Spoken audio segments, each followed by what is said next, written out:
Hello नमस्ते साथियों, कैसे हो? उम्मीद करता हूँ बहुत ही शानदार होंगे। एक नया प्रैक्टिस सेट एसएससी जीडी के लिए आप सभी के सामने पहला क्वेश्चन है, बताने का प्रयास करेंगे। इसी के साथ में अगर आप हमारे चैनल पे नए हैं तो चैनल को सब्सक्राइब जरूर करें, वीडियो को लाइक करें, शेयर करें अपने दोस्तों के साथ। पहला क्वेश्चन है साथी, सही वाक्य चुनिए। सही वाक्य चुनना है आपको। 4 ऑप्शंस आपके सामने दिए गए हैं और बताना है इसमें से कौन सा ऑप्शन सही होगा। फटाफट से बताएंगे, क्लास को शेयर जरूर करेंगे। वह स्कूल जाता है, वह स्कूल जाते हैं, वह स्कूल जाते हैं, वह स्कूल जाता है। जब भी आपके सामने अगर वाक्य शुद्धि से आए तो आप उसमें क्या देखेंगे साथी? आप उसमें देखेंगे वचन, वचन का सही इस्तेमाल हुआ है, लिंग का सही इस्तेमाल हुआ है। इन सब चीज़ों को आपको देखना पड़ेगा कि और वचन लिंग कैसा किस हिसाब से है, कर्ता के अनुसार है कि कर्म के अनुसार है। आपको इन सभी चीज़ों को देखना पड़ेगा। अब यहाँ पे वह है, वह साथी क्या है? वचन कैसा है इसका? एक वचन है। वह स्कूल जाता है, वह क्या है? लिंग इसका कैसा है? यह पुल्लिंग शब्द है। कैसा है? पुल्लिंग है। और वह स्कूल जाता है, तो ये क्या हो गया? ये सही हो जाएगा। वह स्कूल जाता है, वह के हिसाब से जाता है, क्रिया जो बदली है वह के हिसाब से पुल्लिंग है, जाता है। वह स्कूल जाते हैं, अगर वह की जगह वे स्कूल होता तो जाते, क्योंकि जाते एक प्रकार से बहुवचन है, लेकिन वह जो है क्या है साथी? एक वचन है। वह स्कूल जाते हैं, ये भी सेम हो गया, वह स्कूल जाते हैं। वह स्कूल जाती है, वह स्कूल जाती है। यहाँ पे आप देखेंगे जाती है, वह स्कूल जाती है, ये भी क्या हो जाएगा? सही हो जाएगा। क्योंकि जो वह है साथी, वह ये स्त्रीलिंग और पुल्लिंग दोनों के लिए इस्तेमाल होता है। स्त्रीलिंग और पुल्लिंग दोनों के लिए इस्तेमाल होता है, तो आप निश्चित नहीं कह सकते कि वह जो है क्या है, स्त्रीलिंग है या पुल्लिंग है। हमने आपको बताया कि पुल्लिंग है, लेकिन ये स्त्रीलिंग और पुल्लिंग दोनों है, आप निश्चित नहीं कह सकते हैं। तो वह स्कूल जाता है, वह स्कूल जाती है, क्या है? दोनों यहाँ पे सही हो जाएगा। बी और सी तो नहीं होंगे, डेफिनेटली बी और सी नहीं होंगे। ए और डी क्या हो जाएगा साथी? दोनों हो जाएगा। यदि यहीं पे निश्चित होता क्या कि वह की जगह कोई कर्ता पुरुष होता, तो सिंपल सा जाता हो जाता। और यहाँ पे जो कर्ता है वह यहाँ पे महिला होता तो वह जाती है क्या हो जाता? सही हो जाता। तो जो इसका राइट आंसर हो जाएगा, इसका right answer A and B दोनों हो जाएगा। ए एंड बी दोनों हो जाएगा। अगले क्वेश्चन की तरफ चलते हैं। क्वेश्चन नंबर 2 आपके स्क्रीन पे है। बहुत ईजी क्वेश्चन था, ज़्यादा उलझने का प्रयास मत करेंगे। क्वेश्चन नंबर 2 आपके स्क्रीन पे है। कवि का स्त्रीलिंग है, कवित्री है, कविया है, कविनी है, कविका है। तो साथ ही आपके सामने जो कवि का स्त्रीलिंग रूप है वो वर्तनी शुद्धि से भी इसका क्वेश्चन अक्सर एग्जामों में देखा जाता है, वर्तनी से भी रिलेटेड। इसका राइट आंसर हो जाएगा ऑप्शन ए, कवित्री। और इसकी वर्तनी क्या है साथी? शुद्ध है। ये भी अक्सर एग्जामों में पूछा जाता है, तो ध्यान रखेंगे। अगला क्वेश्चन है क्वेश्चन नंबर 3 आपके स्क्रीन पे। आपको बताना है अत्यधिक, अत्यधिक का सही विलोम शब्द क्या होगा? कम होगा, साधारण होगा, न्यून होगा, अल्प होगा। बताएंगे क्या होगा क्वेश्चन नंबर 3 का राइट आंसर। अत्यधिक का अर्थ साथी क्या होता है? किसी भी चीज़ का मात्रा जो होता है वो साथी क्या होता है? बहुत अधिक होना। किसी भी चीज़ की मात्रा बहुत अधिक होना, उसे एक शब्द में हम क्या कहते हैं? अत्यधिक कहते हैं। और इसका विलोम क्या हो जाएगा? कम। अत्यधिक का विलोम क्या हो जाएगा? कम। या यहाँ पे अत्यल्प होता तो यहाँ पे क्या हो जाता? सही हो जाता। अल्प का अर्थ भी साथी कम होता है, कम या थोड़ा होता है, कम या थोड़ा होता है। न्यून, न्यून का भी अर्थ साथी क्या होता है? कम या थोड़ा, कम या थोड़ा। और कम ऑलरेडी साथी थोड़ा है, तो यहाँ पे ए, सी और डी तीनों साथी यहाँ पे सही हो सकते हैं। तीनों यहाँ पे सही हो सकते हैं, बी लेकिन साधारण नहीं होगा। लेकिन यहाँ पे अगर अत्यधिक का जो सबसे सही और सटीक जो विलोम होता है वो क्या होता है? अत्यल्प होता है। अत्यल्प जो सबसे सटीक विलोम होता है वो क्या होता है? अत्यल्प। अति प्लस अल्प। क्योंकि जो न्यून होता है, न्यून का विलोम साथी क्या होता है? न्यून का कम थोड़ा, इसका विलोम होता है अधिक। और अल्प जो होता है, अल्प का भी विलोम क्या होता है? अधिक। और जो कम है, कम का विलोम क्या होता है? कम का हो जाएगा ज़्यादा। ज़्यादा का विलोम कम, कम का ज़्यादा। तो सटीक हिसाब से, क्योंकि सारे शब्द जो है यहाँ पे एक दूसरे के समानार्थी हैं, तो इसलिए कम भी हो सकता है, न्यून भी हो सकता है और अल्प भी हो सकता है। चलिए अगले क्वेश्चन की तरफ। क्वेश्चन नंबर 4 आपकी स्क्रीन पे है। क्या होगा क्वेश्चन नंबर 4 का राइट आंसर? पानी पानी होना मुहावरे का क्या अर्थ है? खुश होना, शर्मिंदा हो जाना, डर जाना, परेशान होना। क्या होगा क्वेश्चन नंबर 4 का राइट आंसर? पानी पानी हो जाना साथी, अर्थात लज्जित होना यानी शर्मिंदा होना। आप लज्जित होना भी कह सकते हैं या शर्मिंदा होना, दोनों भी कह सकते हैं। इसका राइट आंसर हो जाएगा ऑप्शन बी। अगले क्वेश्चन की तरफ चलें। कर्मधारय समास का उदाहरण कौन सा है? आपको बताना है कि कर्मधारय समास का उदाहरण कौन सा है। नीलकमल है, पितामह है, राजपुत्र है, चौराहा। बताएंगे साथी क्वेश्चन नंबर 5 का राइट आंसर क्या होगा। चौराहा यहाँ पे साथी, चौराहा यहाँ पे चार राहों का समूह क्या होता है? चौराहा यानी चार राहों का समूह, चार राहों का समूह। और जहाँ पे भी पहला पद संख्यावाची होता है वो साथी किस में चला जाता है? द्विगु समास। वो कौन सा समास होता है? द्विगु समास होता है, ये आपको याद रखना पड़ेगा, द्विगु समास। और इसके बाद राजपुत्र, राजपुत्र का समास विग्रह करेंगे तो क्या हो जाएगा? राजा का पुत्र। यहाँ पे राजा पद क्या है? प्रधान है, और यहाँ पे का विभक्ति है और इसका लोप होता है समास में, तो यहाँ पे साथी कौन सा समास होता है? तत्पुरुष। कौन सा समास होता है? तत्पुरुष समास होता है। और वहीं पे जो पितामह शब्द है साथी, ये किसी विशेष व्यक्ति की तरफ संकेत या इशारा या अर्थ निकल रहा है, तो यहाँ पे क्या हो जाएगा? बहुरी समास। कौन सा समास हो जाएगा? बहुरी समास का ये उदाहरण है। इसका जो राइट आंसर हो जाएगा ऑप्शन ए हो जाएगा, क्योंकि कर्मधारय समास जो होता है साथी, इसमें एक पद विशेषण और एक पद क्या होता है? विशेष होता है। एक पद विशेषण और एक पद विशेष होता है। नीला कमल, कमल की विशेषता बताई जा रही है, क्योंकि कमल क्या है? यहाँ पे नीला है। जब इसका समास विग्रह करेंगे तो क्या हो जाएगा? नीला है जो कमल, नीला है जो कमल, यानी कमल की विशेषता बताई जा रही है। यहाँ पे नील क्या हो जाएगा? विशेषण, कमल क्या हो जाएगा? विशेष। अगला क्वेश्चन, क्वेश्चन नंबर 6 साथी, विद्या का बहुवचन आपको बताना है। विद्या शब्द का बहुवचन क्या होगा?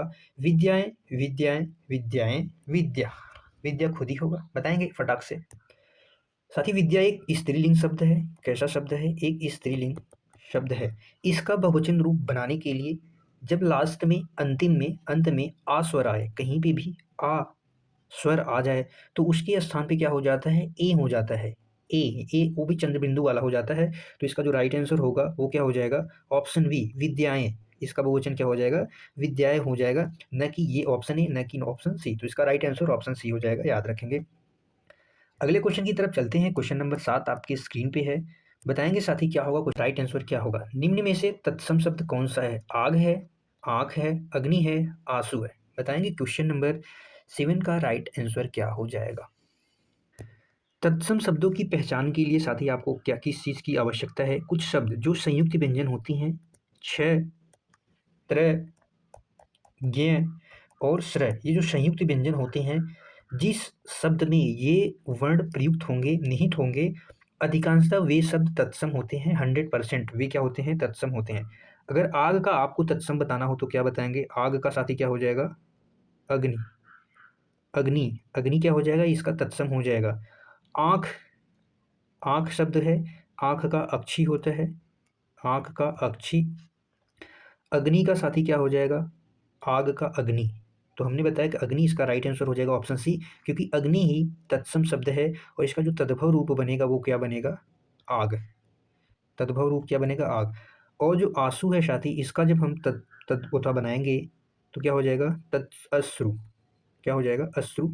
ये कैसे शब्द हैं? ये तीनों तत्सम शब्द है। ये तीनों कैसे शब्द हैं? तत्सम शब्द हैं, याद रखेंगे।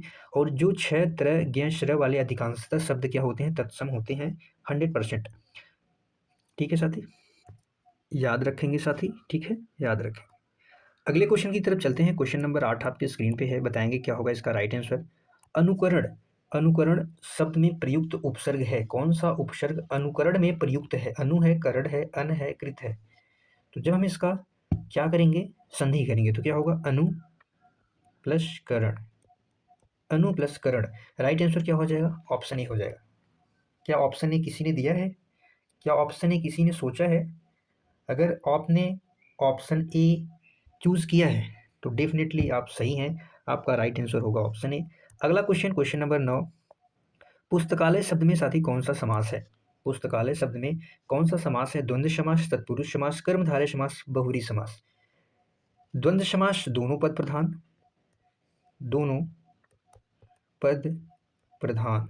जहाँ पे भी दोनों पद प्रधान हो जाए वहाँ पे द्वंद्व समास होता है। जैसे नून तेल, नून तेल, दूध दही, दूध दही, ये सब साथी क्या हैं?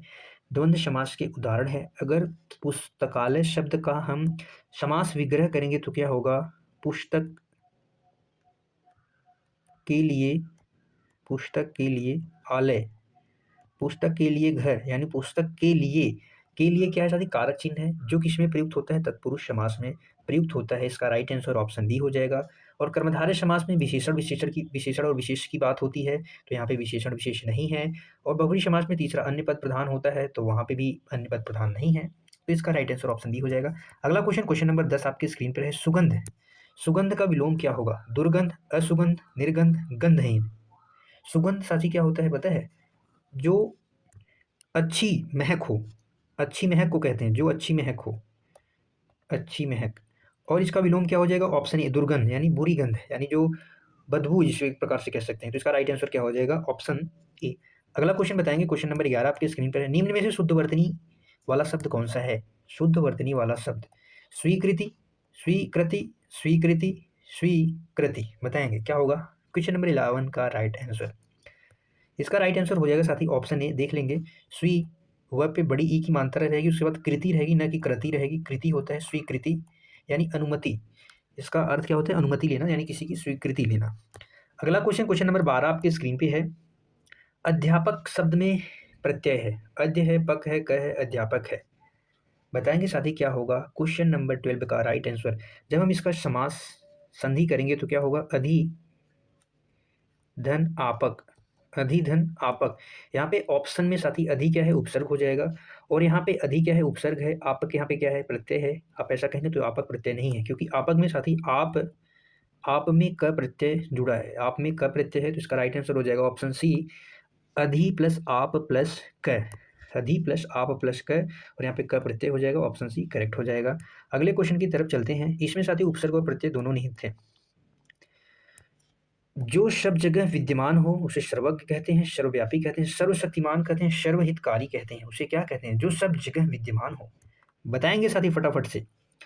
सर्वज्ञ यानी जो सब कुछ जानता हो, जो सब कुछ जानता हो, सब कुछ जानता हो, जानता हो, उसे साथी क्या कहते हैं? सर्वज्ञ कहते हैं। सर्वव्यापी यानी सब जगह विद्यमान रहने वाला। ऑप्शन बी करेक्ट हो जाएगा। सर्वशक्तिमान जिसके पास असीमित शक्ति हो उसे सर्वशक्तिमान कहते हैं। सर्वहितकारी जो सबका भला सोचे, जो सबका भला करे, जो सबका भला चाहे, सर्वहितकारी होता है। अगले क्वेश्चन की तरफ चलते हैं। क्वेश्चन नंबर 14 आपके स्क्रीन पे है। निम्न में से स्त्रीलिंग शब्द कौन सा है? 4 ऑप्शंस आपके सामने दिए गए हैं साथी। आप बताएंगे इनमें से कौन सा शब्द है जो स्त्री जाति का बोध कराता है। पहला ऑप्शन है ग्रह, दूसरा ऑप्शन है नदी, तीसरा ऑप्शन है पर्वत, चौथा ऑप्शन है आकाश। बताएंगे फटाफट से। स्त्रीलिंग पुल्लिंग निकालने के लिए साथी आप क्या करेंगे? वाक्य बनाएंगे। क्या करेंगे? वाक्य। वाक्य बना के आप आसानी से समझ सकते हैं कि शब्द स्त्रीलिंग है या पुल्लिंग है। और अक्सर एक चीज़ और आपको बता देना चाहता हूँ, अक्सर जो नदियों के नाम होते हैं, जो नदियों के नाम, नदियों के नाम, या तो नदी खुद हो या नदियों के नाम हो। नदियों के नाम जैसे आपके सामने कुछ नाम लिख दे रहे हैं यहाँ पे। गंगा जी की बात की जाए या यमुना जी, गोदावरी, सरस्वती, सरस्वती। नदियों के नाम ब्रह्मपुत्र हो गया, सिंधु हो गया, सोन नदी, सोन नदी। ये साथी क्या है? जैसे अगर बात की जाए सोन नदी, गंगा हो गया, सरस्वती हो गया, यमुना, गोदावरी, ये कैसे हैं? पुल्लिंग है। लेकिन कुछ अपवाद आते हैं, जैसे सोन नदी हो गया, अभी हमने आपको बताया सिंधु, सिंधु नदी, सोन नदी, ब्रह्मपुत्र नदी, ब्रह्मपुत्र नदी। ये कैसे आते हैं? ये साथी ये पुल्लिंग में आते हैं। ये किस में आते हैं? पुल्लिंग में आते हैं। ये अपवाद है, ठीक है। लेकिन नदी जो है साथी वो क्या हो जाएगा? स्त्रीलिंग शब्द हो जाएगा। जो नदियों के नाम कुछ नदी हैं, गंगा, यमुना, सरस्वती, गोदावरी, ये स्त्रीलिंग में आते हैं। लेकिन सिंधु, ब्रह्मपुत्र, सोन अपवाद रूप में पुल्लिंग मानी जाती हैं। एक अपवाद रूप में पुल्लिंग मानी जाती है। अब जैसे आप वाक्य प्रयोग कैसे बनाएंगे? नदियाँ बहती हैं, नदियाँ बहती हैं, बहता है नदियाँ, आप ऐसा नहीं कहेंगे, नदियाँ बहती हैं। तो आप वाक्य प्रयोग करके आसानी से स्त्रीलिंग और पुल्लिंग आसानी से पता कर सकते हैं। अगले क्वेश्चन की तरफ चलते हैं। क्वेश्चन नंबर 15 आपके स्क्रीन पे है साथी, फटाफट से बताएंगे। जो वह लड़का है बहुत तेज दौड़ता है, इस वाक्य में तेज क्या है? क्या संज्ञा है, विशेषण है या क्रिया विशेषण है? फटाफट से बताएंगे। सर्वनाम क्या होते हैं? संज्ञा के स्थान पे प्रयुक्त होते हैं। किसके स्थान पे? संज्ञा के स्थान पर, संज्ञा के स्थान पे प्रयुक्त होते हैं, वो सर्वनाम होते हैं। क्रिया विशेषण जो होते हैं साथी वो किसकी विशेषता बताते हैं? क्रिया की। तो क्रिया यहाँ पे क्या है? दौड़ना। और कैसे दौड़ रहा है? तेज दौड़ रहा है, यानी बहुत तेज दौड़ रहा है। तो यहाँ पे तेज क्या हो जाएगा? क्रिया विशेषण हो जाएगा। क्या क्या हो जाएगा? विशेषण, क्रिया विशेषण। और जो विशेषण होते हैं वो संज्ञा की विशेषता बताते हैं, या तो सर्वनाम की विशेषता बताएंगे या संज्ञा की विशेषता बताएंगे, वो विशेषण होते हैं। जैसे इसमें आ गया सुंदर, सुंदर। और विशेषण के बाद एक शब्द आप संज्ञा शब्द लिख सकते हैं, तो आपको पता चलेगा। अगर एक संज्ञा शब्द सटीक बैठ जाए तो वो विशेषण शब्द है। जैसे सुंदर, हमने कहा सुंदर क्या हो सकता है? फूल हो सकता है। सुंदर क्या हो सकता है साथी? किताब हो सकता है। तो यहाँ पे सुंदर क्या हो जाएगा? विशेषण हो जाएगा। फूल क्या है? किताब क्या है? ये संज्ञा शब्द हो जाएंगे। ठीक है, गलत नहीं करेंगे। अगले क्वेश्चन की तरफ चलते हैं। क्वेश्चन नंबर 16 है आपके स्क्रीन पर। कर्म शब्द का लिंग क्या है? पुल्लिंग है, स्त्रीलिंग है, नपुंसक है या दोनों है? बताएंगे। एक अच्छा क्वेश्चन है अपने आप में। कर्म शब्द का लिंग बताना है, कौन सा होगा? ऑप्शन, 4 ऑप्शन आपके सामने दिए गए हैं, बताएं। बताया भी हमने आपको कैसे वाक्य में प्रयोग करेंगे। वाक्य प्रयोग कैसे करेंगे? कर्म अच्छा होता है या कर्म बुरा होता है? हमने कहा अच्छा कर्म। कैसा कर्म? अच्छा, अच्छी कर्म थोड़ी ना कहेंगे यार, तो कर्म क्या हो जाएगा? पुल्लिंग हो जाएगा। बुरा कर्म, अच्छा कर्म, तो वह कर्म करता है। जैसे कहा हमने वह कर्म करती है थोड़ी ना, वह कर्म करता है, करता है। कर्म अच्छा है तो उसके कर्म अच्छे हैं, तो क्या हो जाएगा? पुल्लिंग हो जाएगा। इसका राइट आंसर ऑप्शन बी हो जाएगा। अगले क्वेश्चन की तरफ चलते हैं। Question number 17। आत्मविश्वास, आत्मविश्वास शब्द में कौन सा समास है? कर्मधारय, तत्पुरुष, द्वंद्व, बहुरी। बहुरी समास में तीसरा पद प्रधान होता है, यहाँ पे तीसरा पद प्रधान नहीं है। जब इसका हम समास विग्रह करेंगे तो क्या हो जाएगा? आत्म पर विश्वास, या आप ऐसा कह सकते हैं आत्मा पर विश्वास। आत्मा पर विश्वास, पर यहाँ पे क्या आ गया? कारक चिन्ह आ गया, जो किसको दर्शाता है? तत्पुरुष समास को दर्शाता है। मी पे पर, मी पे पर किसके चिन्ह है? कर्ता में। तत्पुरुष समास में जो कारक चिन्ह होते हैं वो किनके चिन्ह हैं? आपको बताना है, कमेंट में बताएंगे। द्वंद्व समास में दोनों पद प्रधान, दोनों पद प्रधान। कर्मधारय समास में अभी हमने आपको बताया कि एक पद विशेषण और एक पद विशेष, जो क्या करते हैं? विशेषता बताती हैं। और हमने आपसे पूछा कि मे पे पर किसके चिन्ह है? साथी अधिकरण हो जाएगा। क्या हो जाएगा? अधिकरण। अगर पूछा जाए कि तत्पुरुष समास का कौन सा भेद है, तो अधिकरण तत्पुरुष समास आप बता देंगे। कौन सा समास? अधिकरण तत्पुरुष समास। चलिए अगले क्वेश्चन की तरफ। निम्न में से अशुद्ध वर्तनी कौन सी है? बताएंगे फटाफट से। कौन सी वर्तनी शुद्ध है? अनुग्रह, अशुद्ध है बताना है, शुद्ध शुद्ध नहीं है। अनुग्रहित, अनुग्रहित, अनुग्रहकारी। तो साथी क्या होता है? अनु होता है और ग्रह होता है, ये पूर्ण रूप से सत्य है। अनु होता है, गृहीत होता है, सही है। अनुग्रहकारी भी होता है, ये भी सही है, लेकिन अनुग्रहित नहीं होता है। क्या होता है? अनुग्रहित उसकी जगह पे होता है, ग्रहित नहीं होता, गृहीत होता है। क्या हो जाएगा? Option C correct. अगला क्वेश्चन, क्वेश्चन नंबर 19 आपके स्क्रीन पर है। प्रातः शब्द का सही विलोम क्या है? प्रातः शब्द का सही विलोम क्या है? सायं है, रात्रि है, मध्याह्न है, संध्या, संध्या है। प्रातः का अर्थ होता है, प्रातः का अर्थ होता है क्या? सुबह, तो इसका हो जाएगा सायं यानी शाम। प्रातः का क्या हो जाएगा? सुबह, सायं। क्या हो जाएगा? रात्रि, रात्रि का रात होता है, रात्रि का सवेरा कह सकते हैं आप, सवेरा विलोम हो जाएगा। ठीक है, तो इसका राइट आंसर ऑप्शन ही हो जाएगा। और यहाँ पे जो संध्या है, संध्या को भी क्या कहते हैं? सायं कहते हैं, लेकिन प्रातः का सबसे सटीक क्या होगा? सायं होगा। प्रातः का सायं, संध्या नहीं होगा। संध्या को भी सायं काल ही कहते हैं। अगला क्वेश्चन, क्वेश्चन नंबर 20। उज्ज्वल शब्द में कौन सी संधि है? उज्ज्वल शब्द में कौन सी संधि है? व्यंजन संधि है, स्वर या विसर्ग या दीर्घ संधि है? बताएंगे साथी। जब इसका संधि विच्छेद करेंगे तो क्या होगा? उत धन ज्वल, उत धन ज्वल। और व्यंजन संधि का एक नियम है, त या द के बाद ज या झ आ जाए तो किस में बदलता है? त या द किस में परिवर्तित होता है? आधे ज में परिवर्तित हो जाता है। तो ये कौन सा नियम है साथी? व्यंजन संधि का नियम है। कौन सा नियम है? व्यंजन संधि का नियम है। और इसमें कौन सी संधि हो जाएगी? व्यंजन संधि हो जाएगी। इसी के साथ में बताएंगे साथी, इसी के साथ में इसमें कौन सी संधि हो जाएगी? व्यंजन संधि हो जाएगी। आज के लिए साथी बस इतना ही था। आज के लिए बस इतना ही था। बताएंगे आप सभी साथी क्लास कैसी लगी। क्लास को अंत तक देखने के लिए आप सभी साथियों का थैंक यू फॉर वॉचिंग। ये हमारा टेलीग्राम चैनल है, आप ज्वाइन कर सकते हैं। यहाँ पे क्लासेज आपको शेयर की जाती हैं, जब भी यूट्यूब पे डलती हैं जरूर ज्वाइन करें। अगर आप हमारे चैनल को सब्सक्राइब नहीं किया, चैनल को सब्सक्राइब करके वीडियो लाइक करें, किया करें साथी, और क्या करा करें? कमेंट कर दिया करें, शेयर भी कर दिया करें। कल फिर मिलेंगे इसी के बाद, कल फिर मिलेंगे एक बार शानदार प्रैक्टिस सेट के साथ। तब तक के लिए बाय बाय साथी। खुश रहिए, मस्त रहिए, पढ़ते रहिए। जय हिंद साथियों।